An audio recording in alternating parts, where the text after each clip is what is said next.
presentaciones. La siguiente es de la expositora Fabiola Balbontín. Fabiola es kinesióloga con 10 años de experiencia en neurorehabilitación en la clínica Los Coihues, con formación en reaprendizaje motor, diplomada en actividad física adaptada, en educación en ciencias de la salud, actualmente cursando un magíster en neurorehabilitación, y docente de las asignaturas de fisiopatología y neurokinesiología en la UNCE. Además es docente de práctica en la clínica Universidad de los Andes. Buenos días, profesora. Adelante. Hola, buenos días. ¿Cómo están? Oye, les agradezco mucho la invitación, los felicito por la iniciativa. Veo que está saliendo todo súper bien en su jornada, me encanta. Hemos aprendido mucho. Voy a compartir mi pantalla. Ahora, ¿se ve? Ahí se está cargando, ahí se ve. Perfecto. Ya. Entonces, a ver. Bueno, lo que me toca a mí contarles ahora es acerca de la rehabilitación neurológica post-COVID-19.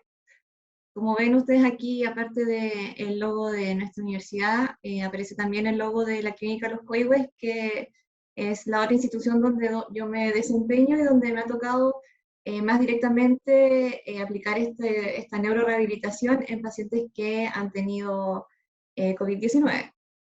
Entonces, ¿de qué hablaremos en esta presentación?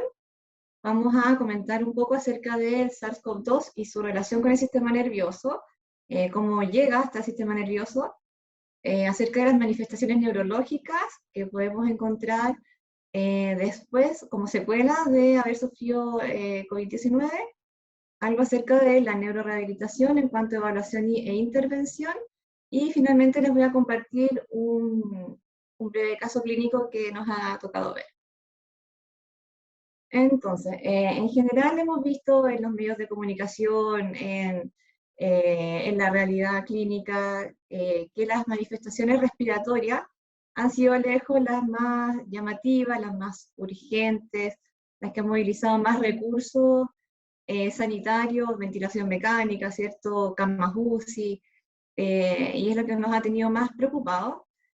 Sin embargo, de a poquito en la prensa, en los medios de comunicación, nos hemos ido enterando acerca de que este COVID-19 también empieza a dejar secuelas que van más allá de este periodo agudo, que se puede prolongar, incluso como contaba ayer la enfermera Jimena, que ya después de un año ya todavía está en un proceso de rehabilitación, y esto es porque el COVID-19 deja muchas secuelas, aparte de las respiratorias, también en otros sistemas, como el sistema musculoesquelético, y entre ellas también el sistema nervioso. Y es relevante que conozcamos cuáles son y cómo abordar estas complicaciones neurológicas, ya que estas secuelas, especialmente las neurológicas, son aquellas que finalmente van a ser las más incapacitantes, que van a tener un gran impacto en la calidad de vida de nuestros pacientes. Suelen ser persistentes, o sea, son las que se demoran más tal vez en recuperar, y además pareciera ser que son bastante comunes, ¿ya? Aparentemente todo el neuroeje puede verse afectado, dando lugar a una amplia gama de variaciones o de manifestaciones.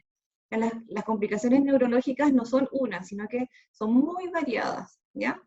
Teniendo en cuenta siempre que el SARS-CoV-2 no es un virus que sea particularmente que vaya a atacar al sistema nervioso, como otros virus como la poliomielitis, por ejemplo, que va a afectar a los nervios periféricos, las médulas. El SARS-CoV-2 no ataca directamente o tan específicamente al sistema nervioso, pero sí puede dejar secuelas que son bastante importantes.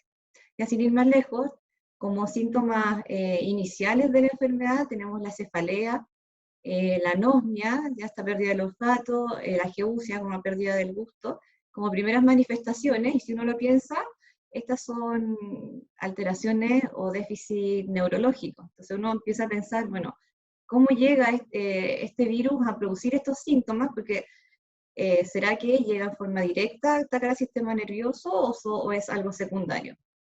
¿Ya? Estas respuestas todavía no están tan claras en la ciencia.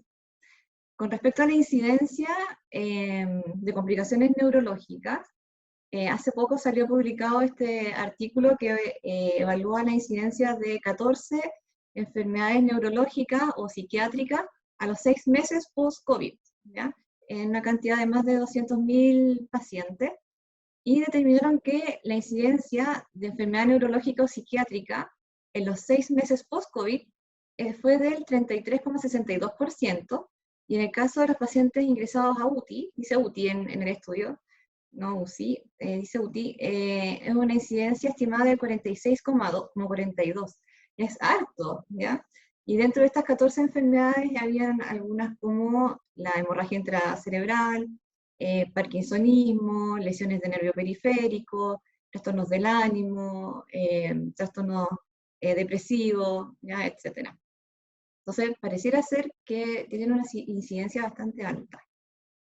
Ahora, como ya hemos visto durante esta jornada, y como ya sabrán, la enzima convertidora de angiotensina 2 es el receptor principal de este virus SARS-CoV-2, y hay varios órganos que expresan este receptor y que podrían ser susceptibles a la infección, haciendo la cavidad nasal y la cavidad bucal la puerta de entrada aparentemente de este virus. ¿Ya? También se habla de que el intestino, porque hay una vía digestiva también que pudiese ser otra puerta de entrada al SARS-CoV-2, que también presenta estos receptores, y dentro de estos varios órganos que presentan este receptor está el cerebro, ¿ya? Que también contiene estos receptores, por lo tanto se piensa que también podría ser susceptible a un daño directo del virus. Y en el cerebro, y además de las neuronas, estos receptores ECA2 también están presentes en las células gliales, ya que son estas células de sostén, ¿cierto?, de mantención del sistema nervioso. Y estas células gliales, una vez que son activadas o que son infectadas por el virus, se piensa, ya se teoriza que podrían causar neuroinflamación, enfermedad desmielinizante, daño cerebrovascular, depresión y neurodegeneración. Incluso hay algunos estudios que ahora están investigando e hipotetizando de que la infección por SARS-CoV-2 podría predisponer a algunas enfermedades neurodegenerativas como el Parkinson o la esclerosis múltiple. Así que son estudios que están recién saliendo, y todas estas sospechas, estas hipótesis vienen un poco en relación a lo que se sabe del SARS-CoV, como la versión anterior del SARS-CoV-2, que es más antiguo, por lo tanto se ha podido hacer más investigación, ya que comparten varias características ambos virus. ¿Ya? Estas son teorías que están actualmente en estudio. Ahora, ¿cómo se piensa que podría llegar el SARS-CoV-2 al sistema nervioso? Se piensa que puede haber un mecanismo de infección directa, ¿ya? Esta es la neuroinvasión directa, que tiene que ver con una transmisión sináptica retrógrada a partir de la invasión del SARS-CoV-2 de los nervios olfatorios. Entonces, que podría entrar ahí el virus y a medida, a través de la transmisión sináptica retrógrada, llegar hasta el sistema nervioso central, y de ahí contaminar e infectar el resto del sistema nervioso central, y esa sería como una entrada directa del virus al sistema nervioso. Pero también hay otras formas que son indirectas, en las que el virus afecta la función neurológica. La otra forma es la inmunológica, donde vemos que hay complicaciones post-infecciosas. Esto quiere decir que una vez que el virus infecta al organismo, el organismo responde con una respuesta inmunológica aberrante, con alguna enfermedad autoinmune, ¿ya? Por ejemplo el síndrome de Guillain-Barré, donde se generan estos anticuerpos que van a ir a atacar o a dañar ciertas estructuras o ciertos componentes del sistema nervioso central, y que esto se ve ya una vez pasada la etapa aguda, ¿ya? Pero también durante la etapa aguda puede haber una respuesta parainfecciosa que también daña el sistema nervioso. Por ejemplo, los cuadros que hemos visto de encefalitis o encefalopatía, que son causadas principalmente por este estado inflamatorio general que produce en el organismo, esta tormenta de citoquinas y todo este desbalance inmunológico que finalmente puede producir edema cerebral y otras complicaciones que van a afectar el funcionamiento del cerebro principalmente. La otra vía es la vascular, que también es una forma indirecta en que esta enfermedad afecta la función del sistema nervioso, y es que se sabe que el COVID-19 produce un estado de hipercoagulabilidad con una gran tendencia a la formación de trombos, mucho más que otros virus, por ejemplo el virus de la influenza. El SARS-CoV-2 produce mucho más este estado, que se suma a estos periodos críticos de estar hospitalizados, de deshidratación, entonces, de mucho reposo prolongado. Entonces, esto empeora en el fondo las probabilidades de que haya una obstrucción o un accidente cerebrovascular isquémico, por ejemplo. A nivel, se ha visto que hay lesiones macrovasculares, o sea que este estado de hipercoagulabilidad va a afectar a vasos sanguíneos relativamente grandes, que pueden ser algunos de los que irrigan el cerebro, y eso puede llevar a un accidente cerebrovascular. Entonces tendríamos a un paciente con COVID que, secundario a las complicaciones del COVID, desarrolló un accidente cerebrovascular, por ejemplo. Y a nivel microvascular también se ha visto que la oclusión de pequeños vasos sanguíneos puede dejar con menos irrigación o producir una hipoxia a nivel de nervios periféricos más pequeños, y eso también puede ocasionar una lesión no del sistema nervioso central, sino que del sistema nervioso periférico, ocasionando alguna neuropatía. Además se piensa, se cree, se ha estudiado que el SARS-CoV-2 sería capaz de atravesar la barrera hematoencefálica y de esa forma llegar directamente hacia el sistema nervioso central. Estas serían como la vía hematógena de transmisión del virus. Y por otro lado, toda la condición de paciente crítico, que se prolonga mucho en el COVID. Hemos visto que los pacientes pasan mucho tiempo en UCI, y estos periodos prolongados de inmovilidad, y además el uso de la posición prona, se asocia con neuropatías y plexopatías por compresión y tracción. Entonces estas posturas mantenidas van a producir compresión de algún plexo o de algún nervio periférico. Entonces cuando el paciente ya sale de este periodo crítico, va a mostrar síntomas de debilidad, de dolor, de alteraciones sensitivas, que son secundarios a estas neuropatías, ¿ya? O polineuropatías también. Entonces, ¿cómo se producen las manifestaciones neurológicas? Estas van a depender de cuál sea el mecanismo de invasión, digamos, del SARS-CoV-2 al organismo. Entonces, van a variar dependiendo si son secundarias a la infección sistémica, ya como les decía, la coagulopatía, la encefalitis, todo esto. Si es que hay una invasión al sistema nervioso periférico, si es que la invasión es al sistema nervioso central, o si son cambios post-infección. Entonces tenemos una amplia variedad de posibilidades de lesión al sistema nervioso. Entonces aquí una tabla donde se resume un poco lo anterior, en donde la infección sistémica va a producir en el organismo distintas complicaciones, como la falla multiorgánica, la coagulopatía, reacciones inflamatorias graves, la tormenta de citoquina, ¿cierto? Y el targeting a otros receptores de la AC2. Y según eso vamos a tener ciertas complicaciones o manifestaciones, que las tengo aquí destacadas, las que más pueden llamar la atención, como la encefalitis o la encefalopatía hipóxica y metabólica.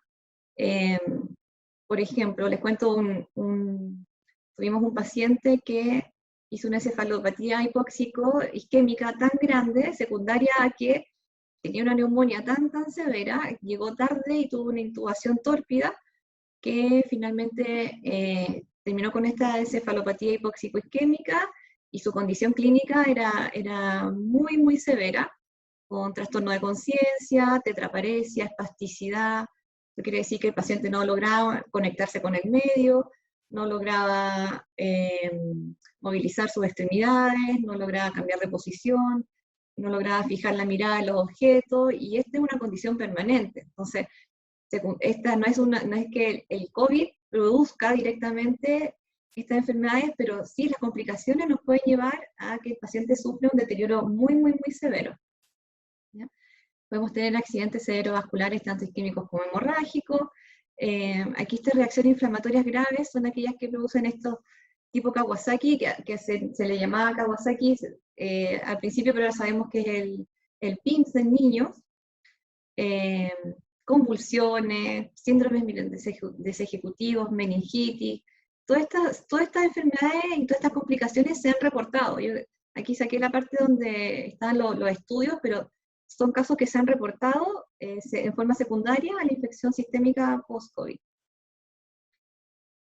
Con respecto a las anormalidades por invasión al sistema nervioso periférico, acá hay infección, disfunción de neuronas, principalmente de nervios periféricos, donde encontramos la digeusia, la anosmia, mielitis, esto quiere decir una inflamación de la médula espinal, incluso se ha reportado, neuralgias, polineuritis craneal, afectaciones de los nervios de los pares craneales, disfunciones del tracto córtico espinal, que es el que nos permite realizar movimientos voluntarios, alteraciones del estado mental, del estado de conciencia, se han visto ataxia, incluso secundaria a la invasión hacia el sistema nervioso central. Y las anormalidades post-infección, ya que es lo que yo les mencionaba antes, que era esta respuesta autoinmune frente a cierto virus, aparentemente el SARS-CoV-2 es un virus que puede provocar una respuesta autoinmune que ataque al sistema nervioso periférico, principalmente causando lesiones desmielinizantes, e incluso el síndrome de Guillain-Barré.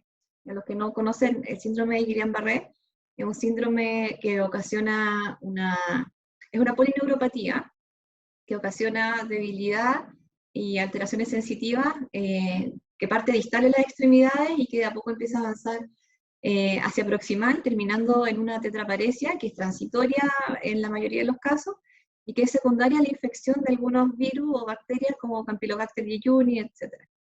Ya es cuestionable si es que existe realmente el síndrome de Guillain-Barré post-COVID, porque se habla mucho, si ustedes revisan la literatura, se habla mucho del síndrome de Guillain-Barré post-COVID. Sin embargo, hicieron una investigación en Inglaterra y reportaba que el último año bajaron los casos de síndrome de Guillain-Barré, ya porque los virus que son los que frecuentemente más causan el síndrome de Guillain-Barré, por causa de las cuarentenas, ha disminuido la circulación de esos microorganismos, entonces bajó la incidencia. Pero sí en otros países y en otros estudios se han reportado síndrome de Guillain-Barré post-COVID. Acá hay otro estudio que es muy interesante porque evaluaron a más de 10.700 pacientes con complicaciones neurológicas y los dividieron como para determinar la incidencia de las lesiones al sistema nervioso central versus la del sistema nervioso periférico. Vemos que hay más compromiso del sistema nervioso central, siendo las principales manifestaciones la encefalopatía, los ACV hemorrágicos, las convulsiones, la meningoencefalitis y encefalomielitis diseminada aguda. Y en el caso de sistema nervioso periférico, como les decía, lesiones de los nervios craneales, síndrome de Guillain-Barré, neuropatía, etc., y miopatía. Entonces, es curioso, a nosotros por lo menos en la clínica nos ha tocado más ver neuropatías, ya que complicaciones del sistema nervioso central, pero son estadísticas. Entonces podemos ver que hay una amplia variabilidad de síndromes neurológicos, ¿ya? O sea, puede que post-COVID el paciente manifieste una neuropatía con una debilidad del nervio periférico, o sea, con un trastorno del nervio periférico con debilidad muscular, con alteraciones sensitivas, con una plexopatía, etc.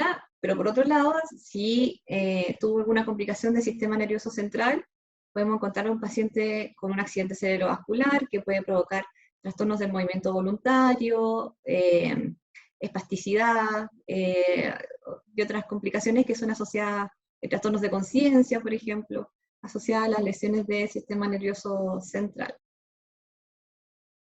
Con respecto a la neurorehabilitación, o más bien a la neurokinesiología en nuestro caso, con respecto a la evaluación, es muy relevante recopilar la mayor cantidad de antecedentes del paciente, el tiempo de evolución, cómo fue el desarrollo de su enfermedad, en este caso del COVID, si es que estuvo intubado, si es que estuvo pronado, cuánto tiempo, qué otras comorbilidades tiene, ya, porque hemos visto que no es solamente una cosa, sino que, claro, la complicación final es neurológica, pero detrás a lo mejor hay un paciente hipertenso, diabético, obeso, que empeora el cuadro, y empeora el cuadro también de rehabilitación neurológica. Importante es también evaluar la función cognitiva, a pesar de que a lo mejor no haya un deterioro cognitivo directo del paciente o que no sea tan aparente o tan evidente, ya que se ha visto que post-COVID o post también síndrome post-UCI, los pacientes pueden manifestar algunos trastornos cognitivos como trastornos de memoria, trastornos de atención, por ejemplo. Así que vale la pena, y no solo en esos aspectos, sino que también emocionales, porque yo creo que a todos nos ha impactado mucho esto, y entonces muchos están desarrollando enfermedades más del ámbito psiquiátrico también. Entonces es importante pesquisar, ver si es que hay algún aplanamiento emocional, como le pasa al paciente que vamos a ver en el caso clínico después, si es que hay algún trastorno adaptativo, depresivo, ansioso. Esto sin duda es una situación de riesgo vital que a todos nos deja alguna marca, ¿cierto? Y después nos vamos a, siempre en un modelo bien basado en la CIF, identificamos cuáles son las restricciones en la participación de nuestro paciente, es decir, en su estado actual, cuáles son los roles que tiene restringido, pensando en su actividad laboral, en su rol familiar, en sus actividades favoritas, cualquier actividad que sea significativa para el paciente, debemos consultarla, registrarla y apuntar a eso. ¿Ya? Eso tiene que ser nuestro objetivo final de intervención. Consultamos o examinamos las limitaciones en la actividad, o sea, vemos al paciente, luego de hacer la entrevista, ¿cierto? Le preguntamos o le pedimos que realice alguna actividad, por ejemplo, que se gire en la cama, que se ponga de pie, que realice marchas, que sube y baje escaleras, y ahí vamos a ir detectando cuáles son las actividades que están mayormente limitadas, y también hacemos una evaluación de los deterioros en la estructura y función. Yo sé que la función cognitiva está en este aspecto, pero creo que es más productivo partir por esa evaluación. En cuanto a los deterioros en la función, o cuáles son los principales déficits que solemos encontrar en los pacientes con complicaciones neurológicas, sin duda es la paresia o la plegia, que se refiere a la pérdida de fuerza o de activación muscular. La paresia es cuando hay una pérdida parcial de la fuerza, y la plegia es cuando hay una pérdida total de la fuerza. Pérdida del rango de movimiento articular. Hay pacientes que, tras la inmovilización tan prolongada, tienen restricción de tejidos blandos, entonces presentan limitaciones del ROM. Trastornos de equilibrio, trastornos sensitivos, baja tolerancia al esfuerzo, eso es bastante transversal a todas las complicaciones. Trastornos de la marcha y el desplazamiento, y otros. ¿Ya? Hay otros que tal vez escapan de nuestro quehacer kinésico, y por eso le pongo equipo multidisciplinario, porque podemos encontrar algún déficit en la voz, ¿ya? Secundario a la intubación, trastornos deglutivos, trastornos del ánimo, cognitivos, de la ocupación, ya que podría tratarse con terapeuta ocupacional, etc. Y algunos test complementarios que nos podrían servir para identificar o complementar nuestra evaluación y poder poner un puntaje objetivo y así ir midiendo los progresos del paciente. Acá les pongo algunas ideas, como el Clinical Outcome Variable Scale, la COVS, que es una escala que evalúa la movilidad funcional en una amplia variedad de condiciones neurológicas. Entonces evalúa, por ejemplo, la capacidad que tiene el paciente de girarse en la cama, de sentarse, de mantener el equilibrio, de caminar cierta distancia. Entonces, a lo mejor podemos evaluar un paciente al ingreso que tiene un puntaje X de COP y ponemos una meta, entonces al paciente también le sirve como de incentivo llegar a una meta concreta. el Merck Balance, que es una escala de equilibrio, el Motor Assessment Scale, que es una escala también de movilidad funcional, pero enfocado a pacientes que han sufrido un accidente cerebrovascular, la escala de Daniels o cualquier escala que mida fuerza, que necesitamos ir ganando fuerza, sobre todo en los pacientes con neuropatía, el test de marcha de 6 minutos, el Sit to Stand en 30 segundos, ya, etc. Hay muchos test complementarios que podemos aplicar.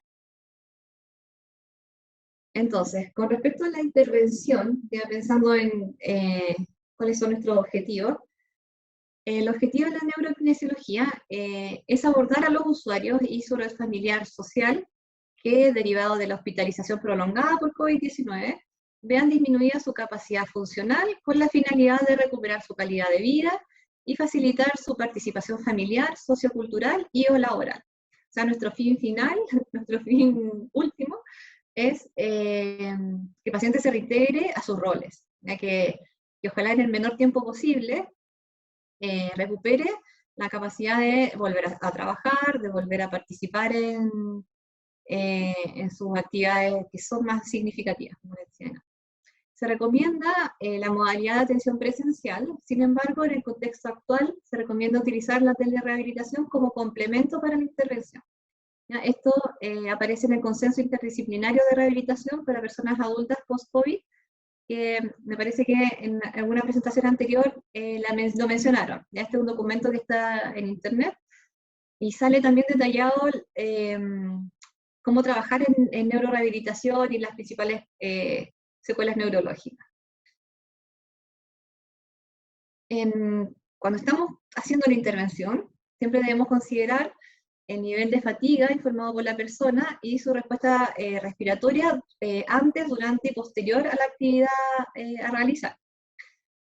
Su respuesta cardíaca y respiratoria. O sea, no se nos puede olvidar que el paciente sufrió una enfermedad, que es una enfermedad sistémica, que es una enfermedad inflamatoria, vascular. Entonces, no todo es déficit neurológico, sino que hay déficit también en la tolerancia. Entonces, también es relevante estar atento a esos síntomas, monitorizar frecuencia cardíaca, frecuencia respiratoria, saturación de oxígeno, tolerancia, etc. Y los objetivos van a ser restablecer la independencia en ciertas actividades como las transiciones y transferencias, o sea, por ejemplo, girar, que el paciente sea capaz en su cama de girar hacia un lado hacia el otro, si es que no pudiera hacerlo, pasar de supino a sedente bípedo, lograr recuperar la marcha, mejorar la tolerancia al esfuerzo, etcétera, según las limitaciones que tenga cada persona.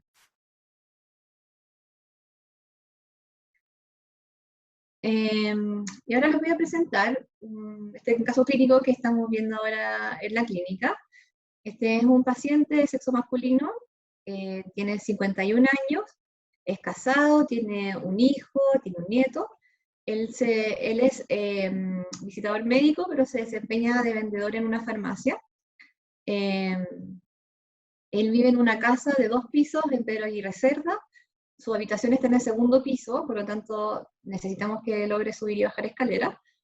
Proviene del Hospital Lucio Córdoba y sus diagnósticos son neumonía adquirida en la comunidad, clasificación ATS4 por COVID-19, insuficiencia respiratoria aguda recuperada, debilidad adquirida en UCI, una tetraparesia, o sea, una afectación de la fuerza de las 4 extremidades, múltiples lesiones por presión, también secundario a su periodo de hospitalización. Él desarrolló muchas, pero muchas lesiones por presión. Yo creo que he contado alrededor de 15, muchas. En surco nasogeniano, occipital, en los talones, en los empeines, en las mejillas. Tiene antecedente de obesidad, dislipidemia, hipertensión arterial y trastorno metabólico.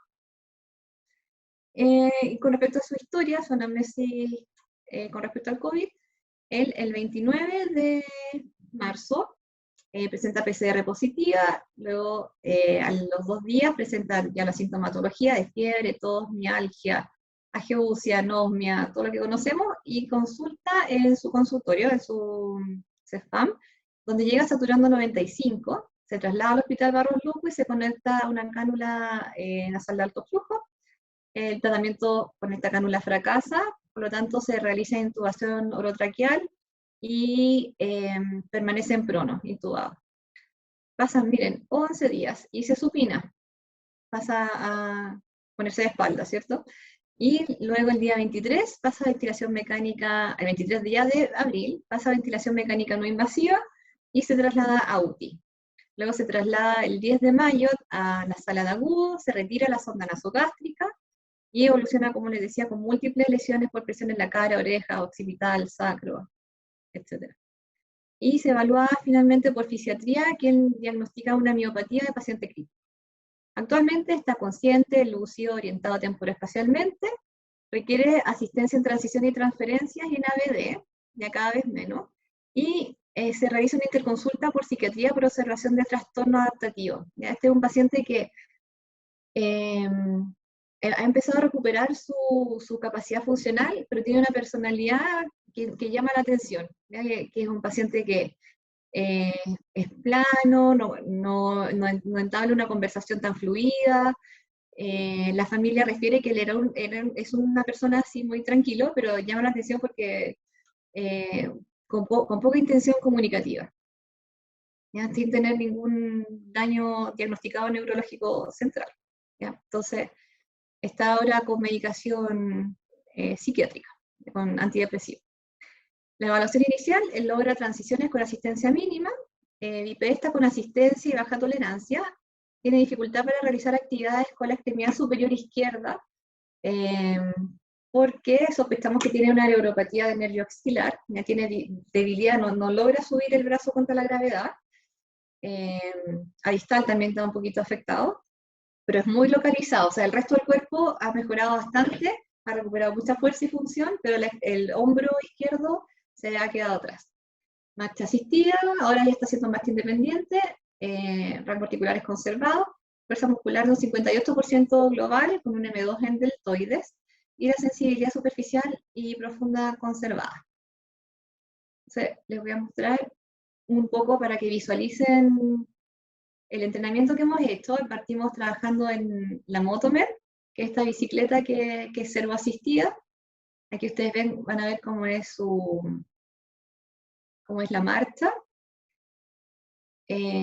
Nos preocupa que tiene poco foot clearance, que es como esta capacidad de levantar el pie y despegarlo bien del suelo, que le puede ocasionar caídas. Así que hemos estado haciendo una reeducación de marcha, donde lo hacemos pasar por obstáculos, y trabajando doble tarea. Estamos full reeducando marcha porque queremos que deje definitivamente la silla de ruedas. Aquí ustedes ven un poco esto como de evaluación y tratamiento, la marcha en tándem, para disminuirle la base de sustentación y ponerle un poquito más de desafío a la marcha. Y hacemos, esto es como para que ustedes puedan visualizar un poco las secuelas que pueden tener los pacientes, aunque yo sé que aquí hay muchos que han tenido experiencia o que han visto a lo mejor en algún familiar casos similares. Bueno, el objetivo general con él es reintegrar a su función laboral y familiar, y los objetivos específicos son fortalecer la musculatura axial y de extremidades, mejorar la tolerancia al esfuerzo, subir y bajar escaleras, y lograr marcha comunitaria segura, porque lo que queremos es que él vuelva a trabajar.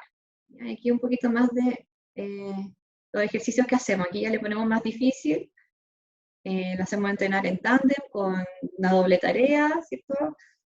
Tiene que llevar una bandeja con vasos con agua. Le hemos creado circuitos. Aquí estamos trabajando un poco la fuerza de extremidades inferiores, junto con la activación del brazo izquierdo, que es el que más le cuesta. Entonces lo hacemos trabajar en rangos medios, recogiendo objetos. Y el entrenamiento ya no estamos usando la Motomed, que es esta bicicleta asistida, sino que estamos entrenando ya en treadmill, haciendo un entrenamiento de intervalos, y cada vez vamos progresando un poquito más, y estamos haciendo mucha elongación sobre todo de extremidades inferiores, que tiene bastante acortamiento. Ahora ya hemos progresado, ya no necesita firmarse con las manos, y ya de hecho está próximo al alta. Ahora, para ir finalizando, como conclusión y como desafíos en cuanto a la neurorehabilitación de COVID, Bueno, vimos que las complicaciones neurológicas causadas por el COVID-19 son frecuentes y son variadas, ¿ya? Porque podemos tener desde un compromiso de conciencia hasta una neuropatía muy mínima y comprometen la capacidad funcional y la vida de los pacientes. Se requieren protocolos específicos, establecer espacios dirigidos para la neurorehabilitación, incluyen personal, infraestructura y equipamiento tecnológico que garanticen el éxito terapéutico.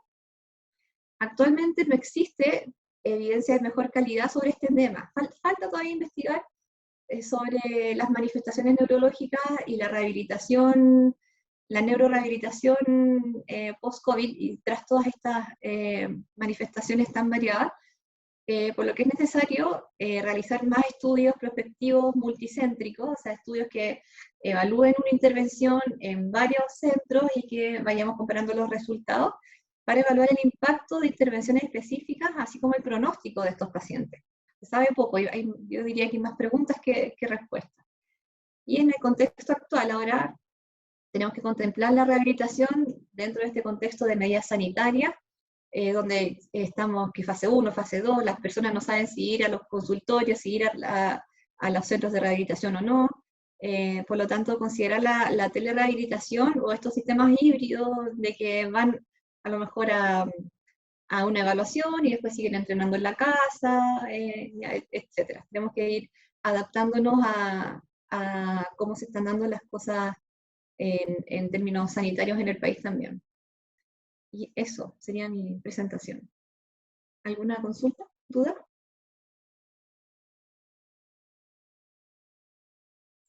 Muchas gracias por la presentación, profesora. De verdad, muy clara su exposición y muchas gracias también por ese acercamiento con el caso clínico. Yo creo que fue una oportunidad maravillosa para poder acercarnos a este trabajo y también evidenciar la importancia del trabajo multidisciplinario que en conjunto con los fonoaudiólogos, fonoaudiólogas, los terapeutas y los kinesiólogos se tiene que desempeñar para la rehabilitación de esta patología.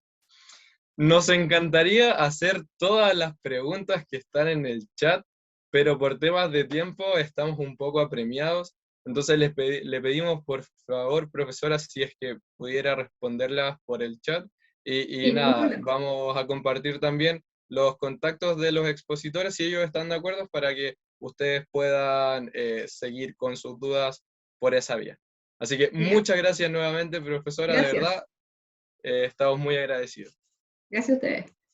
Entonces, para continuar con la jornada, con nuestros últimos expositores, ya siguiendo en el camino de la rehabilitación, continuamos con... uy, se me perdió. Ahí está. Con la rehabilitación respiratoria. Entonces, para ello presentamos a el profesor Daniel Agüez, quien es profesor de Educación Física, Deportes y Recreación de la UMCE, kinesiólogo UMCE, magíster en Pedagogía Universitaria de la Universidad Mayor, docente de la Universidad Mayor y kinesiólogo de la Unidad del Paciente Crítico Adulto de la Clínica Santa María. Muchas gracias, profesor, por su presencia y le dejamos a continuación su presentación.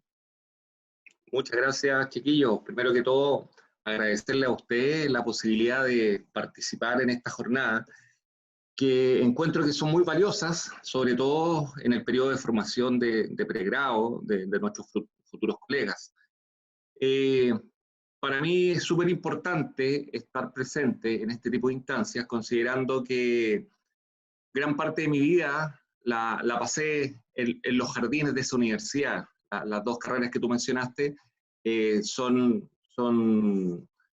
fueron realizadas justamente en la UMCE, ¿ya? Así que tengo muy bellos recuerdos de esos pastos, de la pérgola y de los distintos lugares de esa universidad. Bueno, con respecto al tema de hoy, siguiendo con la contingencia de lo que es la rehabilitación respiratoria,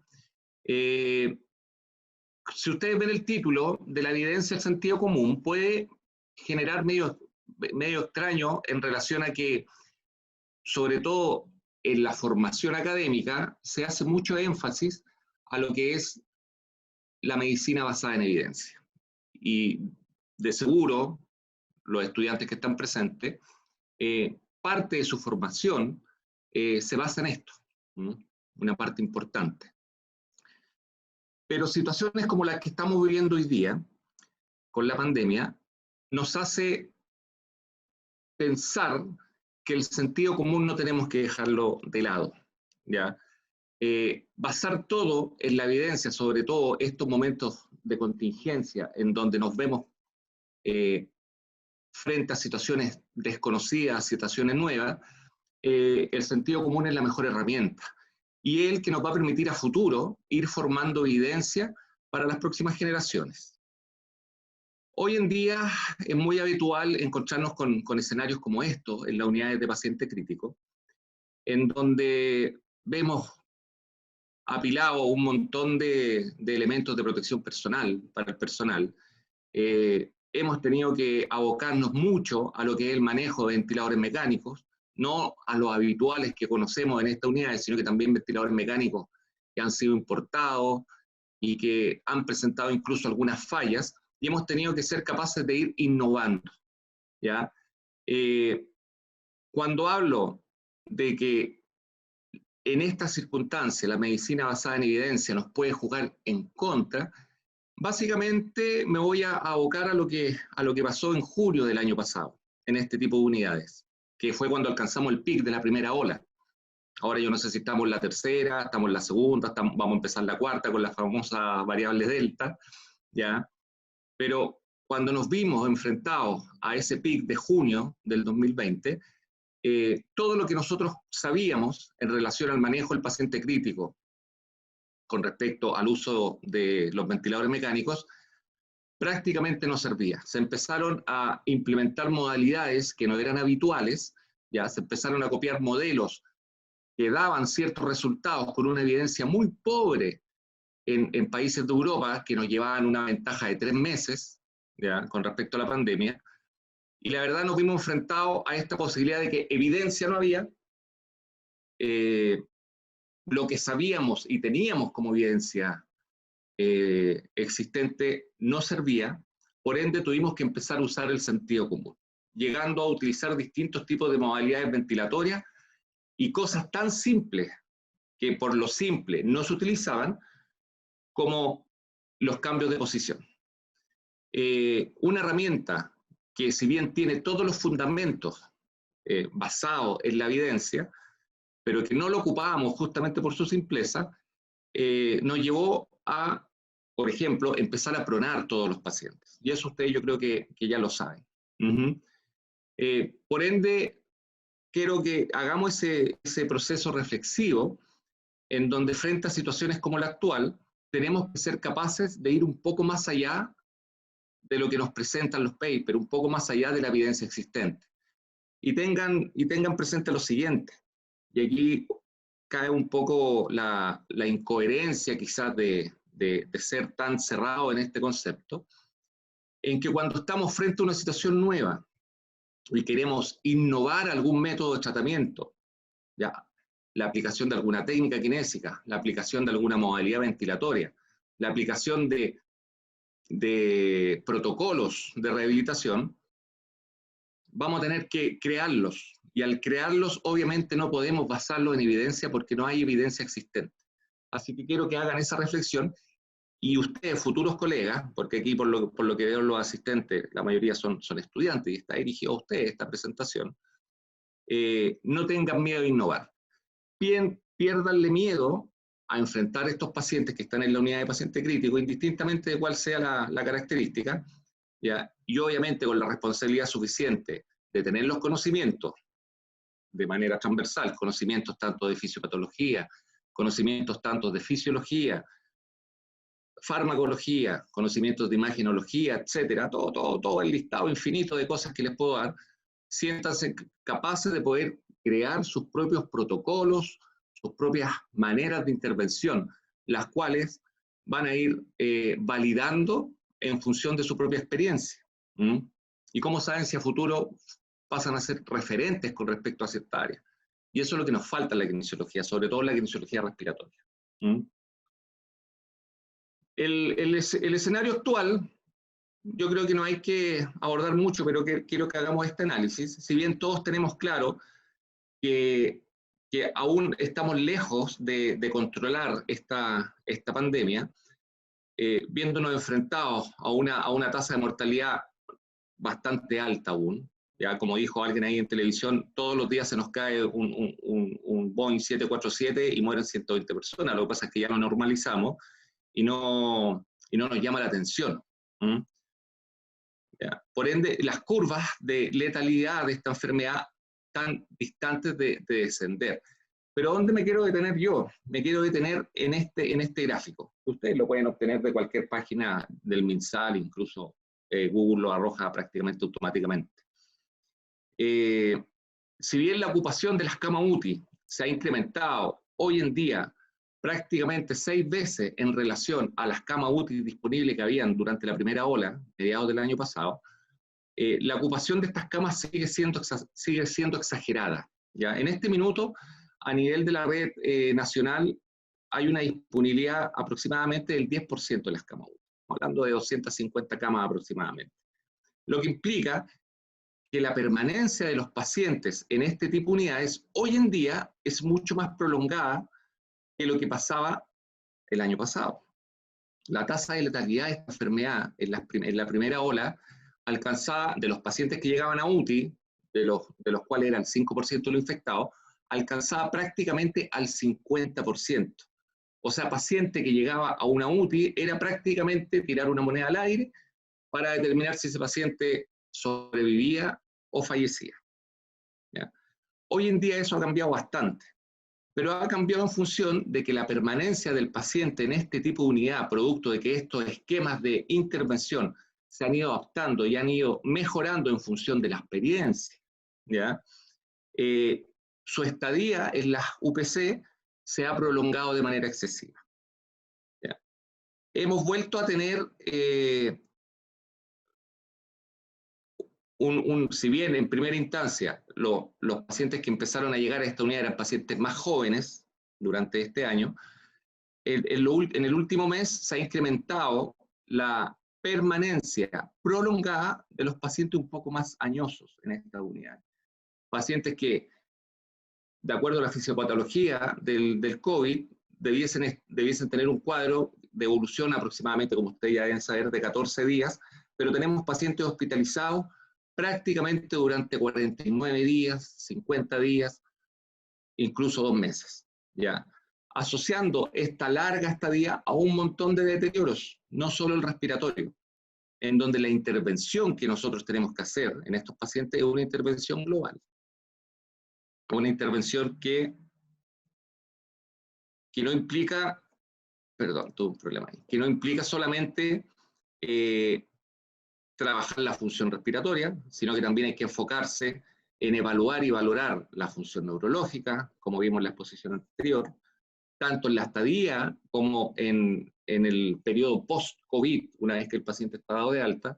Tenemos que ser capaces de valorar toda la parte musculoesquelética, tenemos que ser capaces de valorar el aspecto cognitivo de estos pacientes, producto de los largos periodos de hipoxia a los que pueden verse sometidos estos periodos de hipercapnia, en donde se producen momentos de confusión en estos pacientes, ¿ya? Pueden alterar un poco la intervención que nosotros hagamos e ir afectando la progresión de nuestra intervención.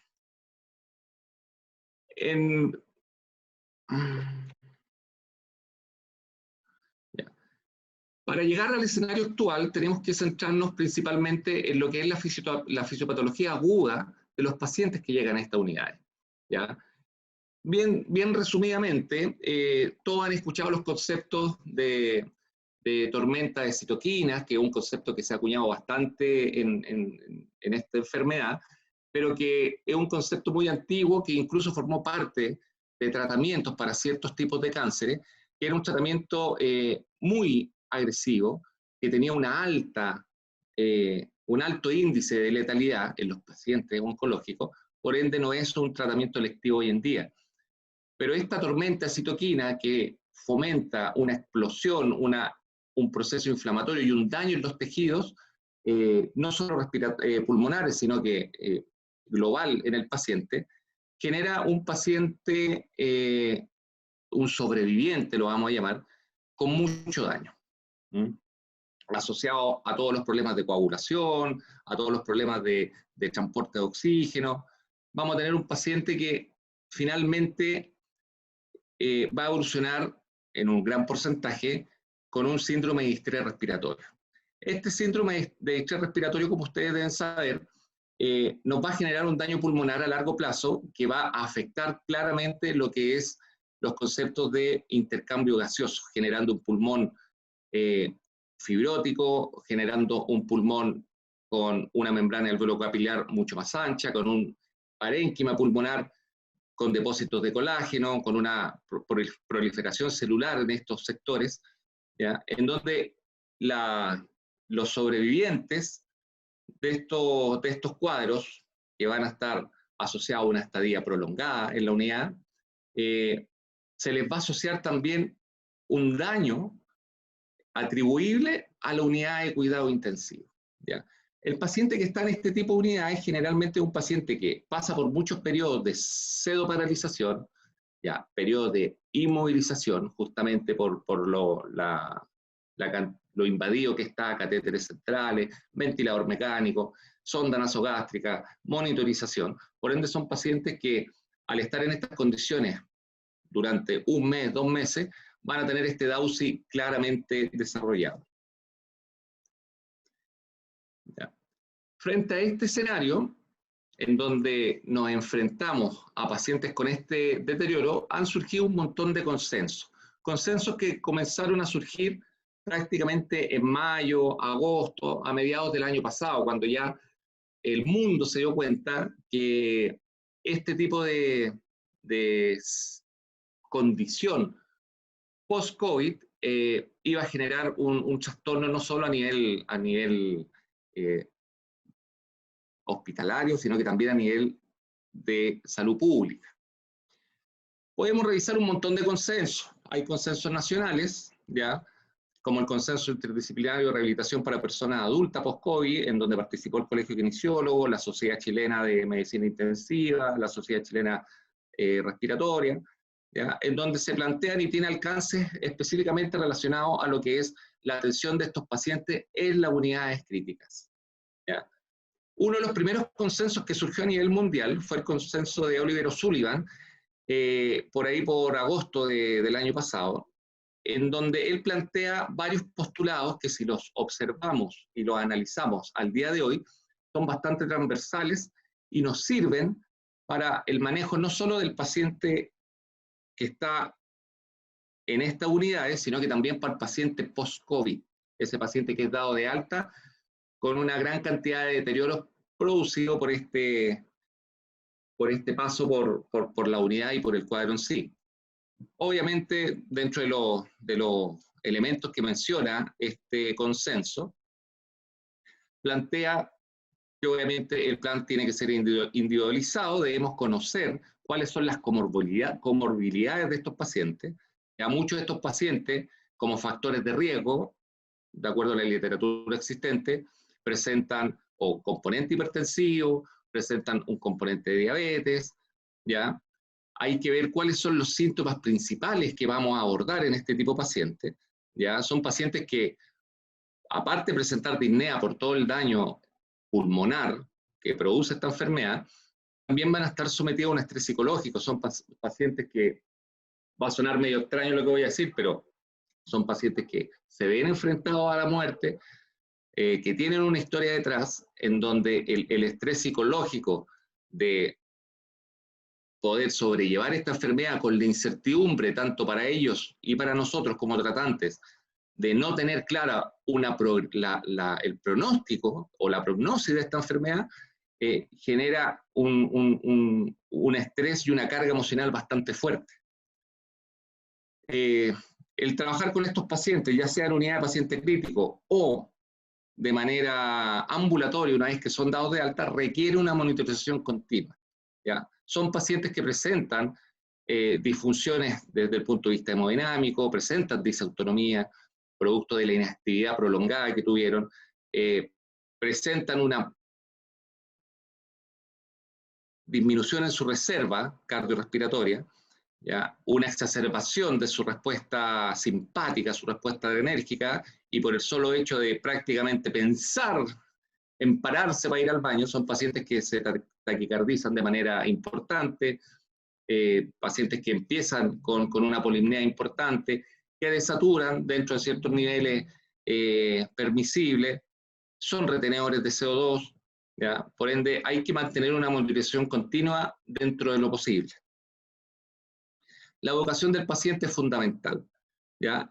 Generalmente estos pacientes, asociados a toda esta carga emocional que sufrieron, y deben pensar ustedes lo siguiente: cuando un paciente está sedoparalizado, está con altas dosis de sedación en este tipo de unidades, voy a ser bien coloquial, ¿ya? Y ustedes me van a entender. Es un paciente al que se le apagó la tele durante 2 meses, ¿ya?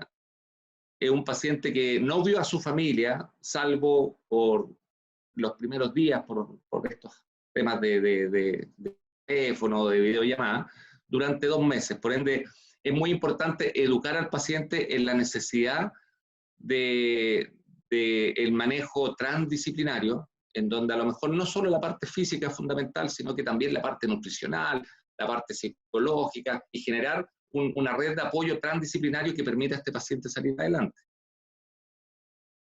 La valoración del paciente en todos los aspectos que hemos mencionado, ya con las herramientas que tengamos a mano, desde el punto de vista funcional, desde el punto de vista cardiológico, desde el punto de vista respiratorio, es fundamental. Y siempre la valoración, no solo en el manejo de estos pacientes, sino que en cualquier tipo de tratamiento que ustedes realicen, deben considerarla como una herramienta de evaluación tanto de la intervención como del paciente. O sea, para yo poder determinar de qué manera mi intervención es la adecuada, de qué manera mi intervención está cumpliendo con los objetivos, tengo que valorar lo más objetivamente posible a los pacientes. Ya, si yo tengo un paciente disautonómico, tengo que buscar las herramientas que me permitan evaluar esa disautonomía.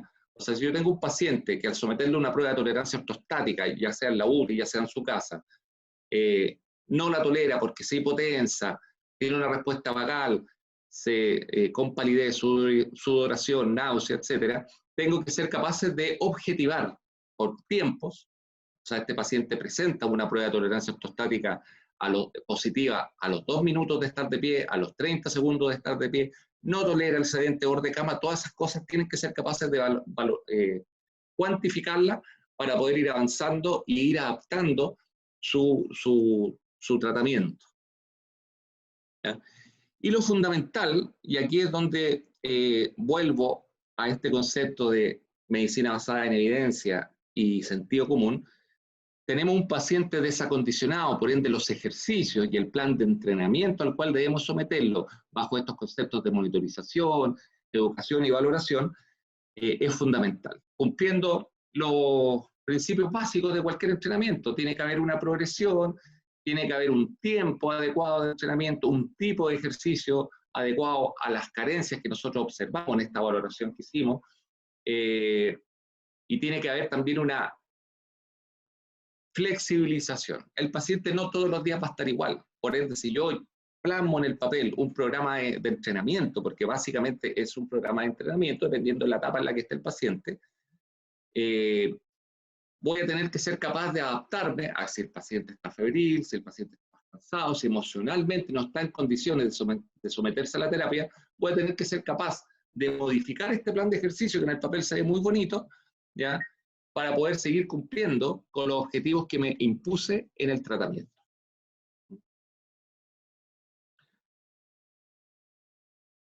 La valoración en el paciente COVID debe al menos considerar 4 aspectos.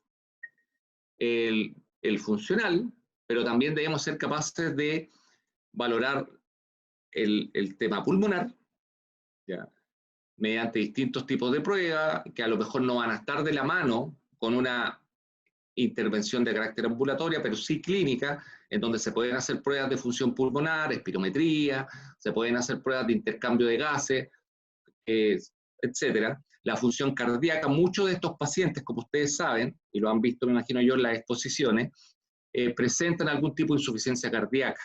Ya son pacientes que presentan alteraciones, que tienen disposición a presentar una miocarditis posterior a esta infección.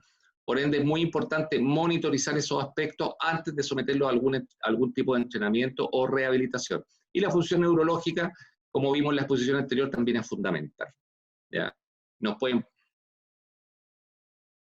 Analizando, bueno, un poco englobando todo lo que hemos conversado para llevarnos al escenario al cual quiero llegar, si nosotros analizamos lo que es la ocupación de los pacientes, esta larga estadía, ¿ya?, en donde la cantidad de fallecidos se ha ido reduciendo. Y eso nosotros lo podemos ver en las estadísticas, ¿ya? En contraposición de los sobrevivientes que tenemos en la unidad de paciente crítico, que son sobrevivientes que de larga data, nos vamos a ver enfrentados a un escenario distinto. Es común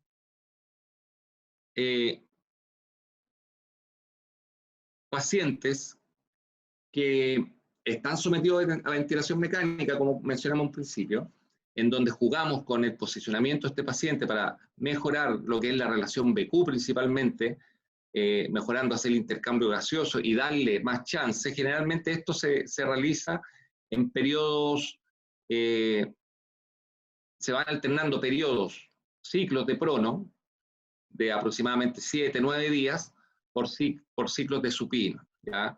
Hay todo un tema de cuidados básicos del paciente, evitar las úlceras por presión, etc. Este es el escenario que hemos estado acostumbrados a ver, pero el escenario actual, con esta permanencia prolongada de los pacientes, ha cambiado. Tenemos pacientes con todas estas disfunciones que van a, y aquí en otra exposición, vamos a tener una generación con una marca post-pandemia, que es esta marca de la traqueostomía, ¿ya? Debido a esta larga estadía y a esta disfunción respiratoria en donde los pacientes no tienen fuelle y se hacen dependientes en cierta forma del ventilador mecánico, producto del deterioro que han sufrido, son pacientes que son sometidos a traqueostomía para poder prolongar el soporte ventilatorio que requieren, ¿ya? Pacientes de 50, 60 días de hospitalización, en donde parte la etapa de rehabilitación y entrenamiento, ¿ya? No solo respiratorio ni cardiorrespiratorio, sino que global.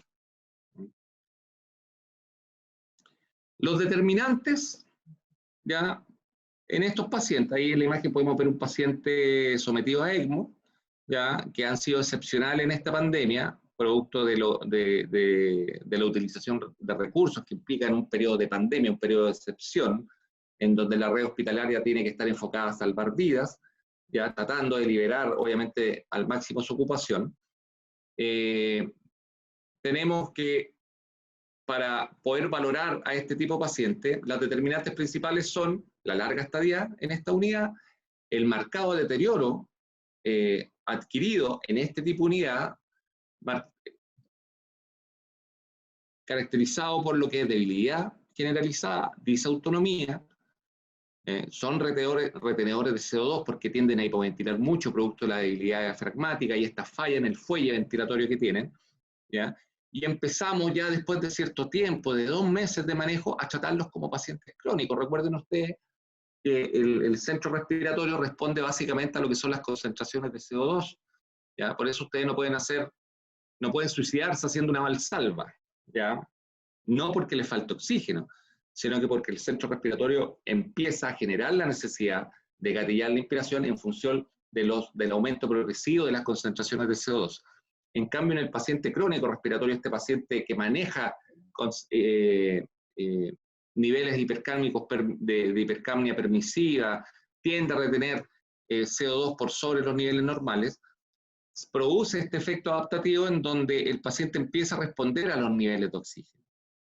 Por ende, pacientes como estos, en donde nosotros los mantenemos saturando 98% con administración de oxígeno adicional, van a tender a ser pacientes más retenedores. Por ende, tenemos que empezar a manejarlos como crónicos, manteniéndolo en saturaciones límites, saturaciones de 91%, incluso 88% frente a cierto tipo de esfuerzo o requerimiento.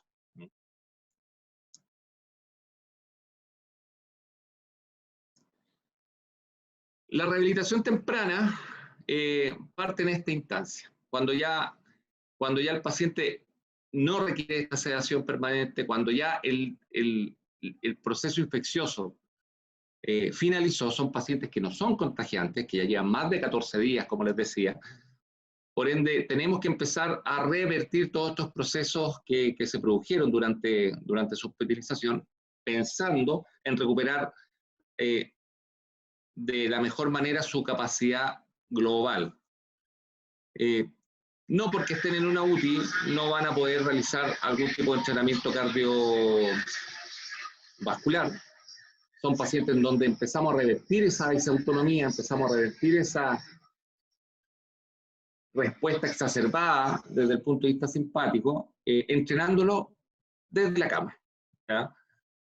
Son pacientes que se someten a ejercicios de fuerza muscular, empezamos a trabajar con resistencia. Si bien el diafragma en estas condiciones, todo el cambio histológico que sufre el diafragma producto del deterioro por la larga exposición a ventilación mecánica, es difícil trabajarlo directamente. Mediante ejercicios dirigidos y con la ayuda del mismo ventilador mecánico, en donde nosotros podemos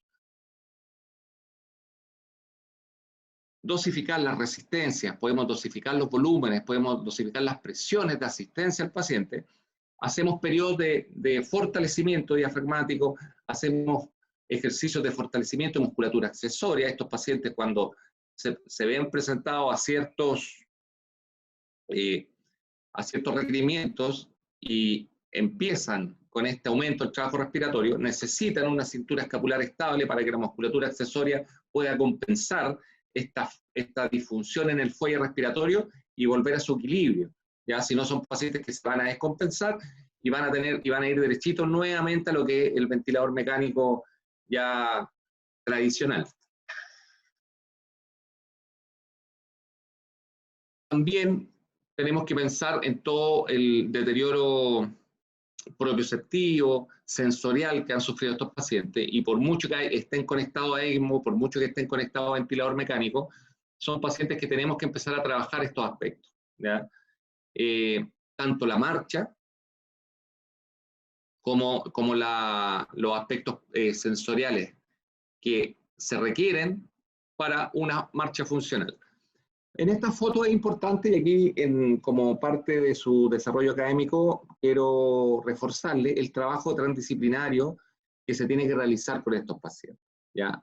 Cuando estamos en esta etapa de preparación al esfuerzo, ¿ya?, en donde el paciente va recuperando ciertos aspectos funcionales, tenemos que, producto de lo invadido que están, tenemos que ser capaces de intervenirlos con los otros estamentos, tanto los estamentos de los técnicos, de las enfermeras, los médicos, ¿ya? Y como cosa anecdótica, para que ustedes sepan que aquí cuando se trabaja en equipo no existe esta jerarquía. Sí hay responsabilidad, el médico residente, el médico tratante es el responsable, obviamente, de la evolución del paciente, pero la intervención es prácticamente transversal. Esta paciente que ustedes ven ahí es una paciente que sigue conectada a un ECMO penovenoso, que es el que se utiliza generalmente cuando hay compromiso desde el punto de vista respiratorio. Es una paciente que se levantó, una paciente que empezó a trabajar la marcha, pero teníamos el problema de que los conectores, obviamente, del ECMO eran bastante cortos, así que tampoco era muy provechoso lo que podíamos hacer. ¿Y qué surgió? Que como equipo, ¿ya?, el médico no sabía aquí porque el médico está en el enchufe, ¿ya? Se hizo responsable del ECMO propiamente tal, y nosotros nos hicimos responsables de la paciente, en donde ella, después de bipestar, dar unos pasitos, empezamos a prolongar esa marcha fuera de la unidad. Ustedes me dicen, ¿qué implica fuera? 20 pasos, 30 pasos, o sea, el hecho de que camine 5 o 6 metros le da esa esperanza a la paciente en función de que realmente se está recuperando y le genera esas ganas de recuperarse, que son súper importantes. Y mientras nosotros logramos esos avances con la paciente, el residente iba avanzando con el ECMO y, para no tener problemas con la batería, lo iba enchufando y desenchufando, enchufando y desenchufando en cada uno de los enchufes de la unidad. Ya, de verdad son instancias bastante valiosas que hablan de los logros que permite el trabajo en equipo. Una vez que estos pacientes son dados de alta, una herramienta, que de hecho vi que le preguntaban a la profesora anterior ahí cómo se lograba este tipo de intervención, es la telerehabilitación. La telerehabilitación en este tipo de pacientes tiene que tener varias consideraciones. Si bien tenemos que estar sujetos a lo que es la ley 20.584, en donde plantea los deberes y derechos de los pacientes, tal como si estuvieran en la clínica, tenemos que tener otras consideraciones relacionadas a lo que es un adecuado acceso a Internet, la determinante del manejo de las tecnologías por parte del paciente. Tenemos, ojalá, generar en el lugar donde se encuentra el paciente, que generalmente es su residencia, el espacio adecuado, un espacio seguro, con la iluminación correcta, con la temperatura correcta, ¿ya? Para evitar falsas apreciaciones.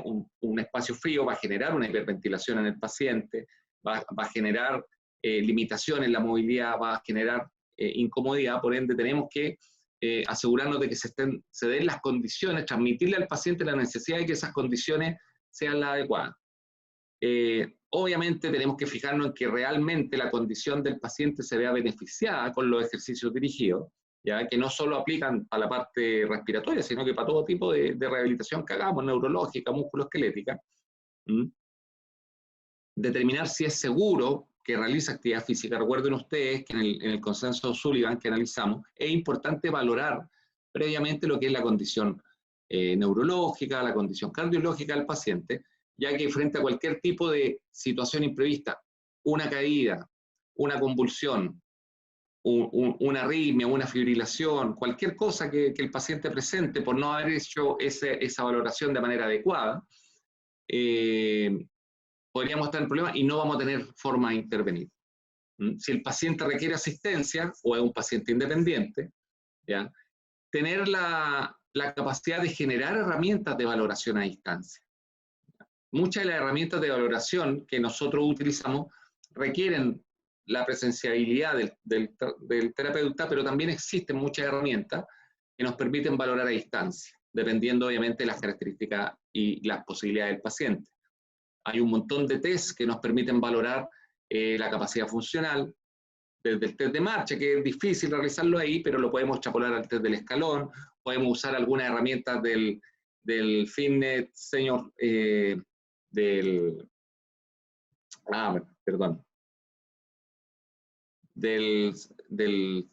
senior fitness test de las 5 pruebas que tiene, a lo mejor extrapolar esas pruebas para poder valorar la condición física del paciente, tanto en fuerza de extremidad superior, fuerza de extremidad inferior, ¿ya? Ver si el paciente puede acceder a elementos complementarios de entrenamiento, banda elástica, algún tipo de mancuerna, ¿ya? Es muy importante considerar y aquí comprometer al paciente en lo que es la adherencia al tratamiento. Un paciente que se conecte una vez, no respetando la progresividad y la sistematización de la intervención que nosotros vamos a realizar, es un paciente con el cual no vamos a poder lograr los objetivos. Por ende, la responsabilidad y sistematización tanto del terapeuta como del paciente es fundamental. Aquí yo les quiero mostrar, tuvimos la experiencia el año pasado de trabajar con pacientes post-COVID sin que existiera ningún tipo de evidencia con respecto a todo lo que hemos conversado, ¿ya? Le estoy hablando de pacientes que fueron contagiados en esta primera ola, en donde nosotros hicimos la intervención, sin haber evidencia alguna de cuál era el manejo post-COVID, agregándole el concepto de telerehabilitación, porque también estaban los temas de contagiabilidad, de transmisibilidad de la enfermedad, que todavía no eran muy claros. Frente a este escenario, con el equipo, que eran unos estudiantes de la universidad en la cual trabajo, en donde hicimos este programa para intervenir a este tipo de pacientes que quedaban en el aire, eran dados de alta y quedaban en el aire con lo que se denominaba en esa época fatiga post-COVID, prácticamente generando autopostración, incapacidad funcional y un nivel de participación prácticamente inexistente. Empezamos a crear, como les decía yo, sentido común. Agarramos todos los protocolos que conocíamos en relación y todas las herramientas en relación al manejo del paciente crónico respiratorio, ¿ya? Y lo empezamos a extrapolar a estos pacientes post-COVID. Y la verdad los resultados fueron bastante buenos, ¿ya? Pacientes en donde, de acuerdo a las encuestas de calidad de vida que le aplicamos en un principio, fueron capaces de recuperar su nivel de participación de acuerdo a sus expectativas. ¿Mm? No a las expectativas mías, sino que a sus expectativas, y ese es un factor bastante importante. Para el manejo de estos pacientes, tal como se ocupa en clínica, tenemos un montón de herramientas, chiquillos, y aquí y ustedes que están más encima asociados ahí a la Escuela de Educación Física, no solo tienen que centrarse en la parte fisiológica, ¿ya? Tenemos que ser capaces de extrapolar también la intervención desde el punto de vista del entrenamiento. Pero desde el punto de vista respiratorio hay un montón de herramientas que nos permiten valorar a estos pacientes, como la oximetría de pulso, ya que nosotros utilizamos con estos pacientes que acaban de ver, en donde la evidencia hasta el minuto solo plantea monitorización de la frecuencia cardíaca, ¿ya? Pero el hecho de monitorizar tanto la saturación, uno de ellos era oxígeno dependiente en primera instancia porque logramos destetarlo del oxígeno y recuperar esa independencia, y ese fue uno de los mayores logros. La frecuencia cardíaca, que nos permitía valorar los objetivos de entrenamiento con estos pacientes. Incentivadores de flujo, de volumen, como el Triflow, el Spiroball, también son herramientas que sirven bastante como para dejar planes de ejercicio autocontrolados por el paciente, no solo cuando intervenimos nosotros, sino que también para que el paciente haga los ejercicios.